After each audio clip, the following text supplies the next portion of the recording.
The living legend wasn't just a nickname he grabbed, it was a goddamn badge he fought to protect tooth and nail, especially when WWE's Chris Jericho started nicknaming himself the same. Zbyszko didn't just glare from the sidelines, he threw lawsuits and public insults like a street brawler throwing punches. Backstage, Zbyszko burned bridges with legends like Nick Bockwinkel, pissed off Sergeant Slaughter with his endless match-stalling antics, and flat-out refused to kiss ass in WCW under Bill Watts and Ole Anderson's iron-fisted politics. Larry Zbyszko wasn't just some polite student. He was the guy who told his mentor to fuck off, with a steel chair. That brutal betrayal on live TV didn't just break a chair, it shattered careers, trust, and hearts, turning Zbyszko into wrestling's most hated man overnight. This isn't a feel-good story with hugs and kumbaya. It's a savage tale of real hate, ruthless payback, and grudges that wouldn't die quietly, burning bridges, breaking bones, and leaving scars that time couldn't heal, etched deep into egos, friendships destroyed, and reputations stained. So, let's get into it. Larry Zbyszko's relationship with Bruno Sammartino was textbook mentor and protege, until it exploded into one of the most violent backstage betrayals wrestling has ever seen. This wasn't a storyline cooked up in some creative meeting. It was personal, bloody, and left scars that still sting decades later. Here's the build-up. From student to betrayer. Bruno was a living god in wrestling, the living legend who carried the WWF for years. Zbyszko trained under him, learning the ropes. But Zbyszko's ego swelled like a balloon ready to pop. He wanted more than just being Bruno's kid. He demanded a match to prove he was his own man, threatening to quit if Bruno refused. Then came the chair shot heard round the world. On January 22nd, 1980, Zbyszko unleashed pure fury. During their televised exhibition, Zbyszko grabbed a steel chair and smashed it across Bruno's back repeatedly, not gently, but with the kind of violence that made fans gasp and cry. Bruno bled like a stuck pig. There was a huge backstage fallout, hate beyond the script. This wasn't just kayfabe. Bruno admitted later in shoot interviews that he lost respect for Zbyszko and felt deeply betrayed. Fans even took it further, attacking Zbyszko backstage. It wasn't just business, it was personal. If Nick Bockwinkel was a walking dictionary, then Larry Zbyszko was the guy using it to roll a joint. The heat between these two didn't need a slow burn. It was already at a boil the moment Larry stepped into the AWA. Bockwinkel saw himself as refined, polished, a champion of class. Zbyszko saw him as a pompous blowhard who couldn't throw a punch if his life depended on it. Larry called him a phony intellectual more than once in interviews, saying Bockwinkel had a great vocabulary and a glass jaw. Bockwinkel, ever the passive-aggressive assassin, dismissed Zbyszko's entire existence in that smug tone. He's a talented young man, if only he learned some humility. Translation? Fuck him. Bockwinkel hated how Zbyszko worked the mic like a pissed-off comic. Larry hated how Nick worked the ring like he was made of fine china and back pain. They had two different visions of what wrestling should be. Nick thought it was classical theater. Larry thought it was a fight you sell with a sneer and a grudge. Put them together, and you got friction hot enough to melt Vern's comb over. And then came the power grab.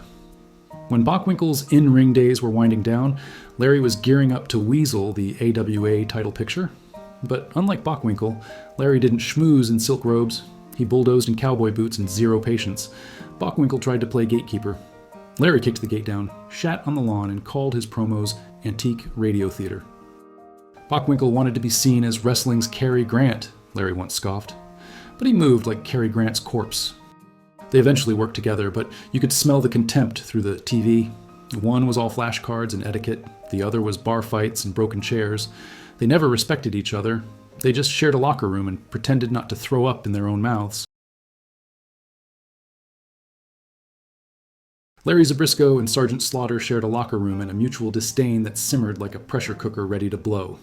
This wasn't just two guys who didn't get along on camera. This was backstage warfare fueled by clashing egos and wildly different wrestling philosophies. Slaughter, the patriotic G.I. Joe, was all about discipline, respect, and following the plan. Zbyszko? He was the wild card who didn't give a flying fuck about anyone's rules. During their time in the AWA, Zbyszko famously stalled matches to piss off fans and frustrate Slaughter to no end, taking stalling to new, obnoxious heights. Sarge called Zbyszko a stalling fuck off camera, saying Zbyszko's tactics were disrespectful to both opponents and the audience. Meanwhile, Zbyszko thought Sarge was a walking gimmick who took himself way too seriously, basically a guy trying to sell toy soldiers to adults. Their beef wasn't just personal, it was ideological. Sarge believed in honor and tradition. Zbyszko believed in doing whatever the hell it took to get heat, including turning matches into goddamn snorefests. That made for a toxic mix that turned locker rooms into battlegrounds. Zbyszko stalling matches was like watching paint dry, but with more middle fingers.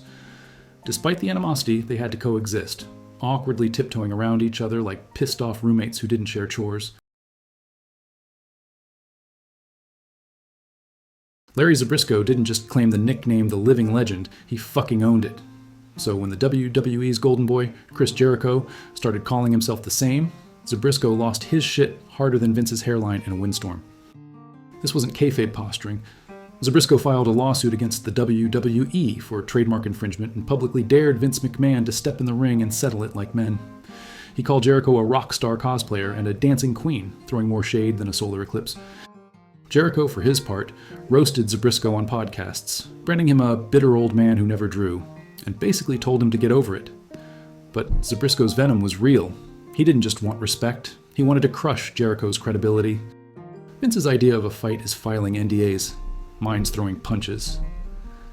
This grudge boiled into a full-blown shoot war with legal threats, media digs, and public insults flying like chairs at a bar brawl. The WWE never gave Zbyszko the respect he demanded, and he never stopped reminding them, or Jericho, who the original fucking living legend was.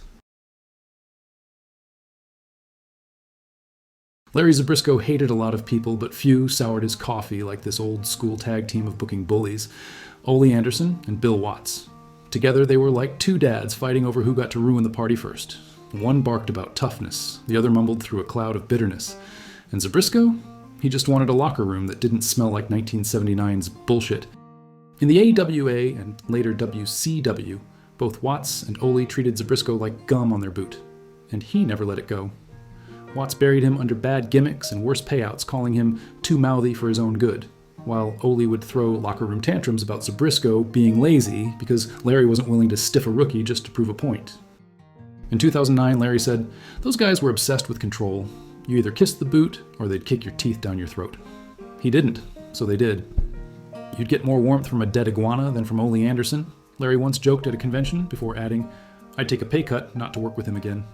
Watts, meanwhile, micromanaged Larry's matches down to the ring rope tension.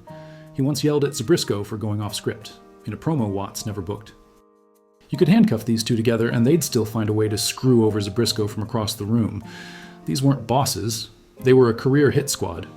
Ole and Watts were like hemorrhoids. Painful, impossible to ignore, and somehow always showing up when you least need them. Zbyszko didn't just burn bridges, he nuked the goddamn road behind him and pissed on the ashes. Every handshake became a loaded gun, every locker room a Cold War. He didn't feud, he waged psychological warfare, dressed as a technical showcase. And if you think that's overstating it, just ask the broken trust, shattered alliances, and lifelong beefs he left behind. This wasn't sportsmanship, it was scorched earth showmanship. So if you want more backstage chaos, legit grudges, and pure, bitter hate without the PG filter, hit that subscribe button. Or don't. Larry wouldn't have forgiven you either way.